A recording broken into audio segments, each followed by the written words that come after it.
Assalomu alaykum. Hurmatli kuzatuvchilar.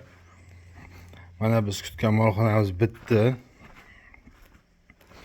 Qurilishlari bitdi. 8 metrga 4 metrlik molxona. Ushbu molxonaning biri 10 sm 6 tomolga yo'lak qilindi, joy qilindi. 6 tomolga. Yo'lakka biri 40 qoldi bunaqasiga. Oxirlarni konteynerdan qilib joylashtirdik mana.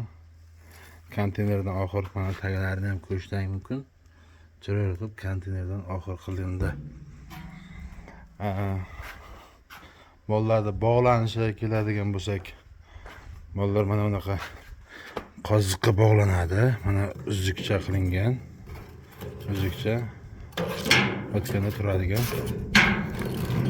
Molga qoziqlar bilan molxona bitdi. Molxonaning xarajatlari keladigan bo'lsak, 3.800.000 so'mga aylandi. Devorlardan tashqari molxonaning o'zi mana shu turishiga g'isht qalashi, sementi, qolgan mayda-chuyda xarajatlari konteynerlar bilan 3.800.000 so'mga aylangan molxona. Bemalol bu yerga 6 ta ho'kiz boqsa bo'ladi.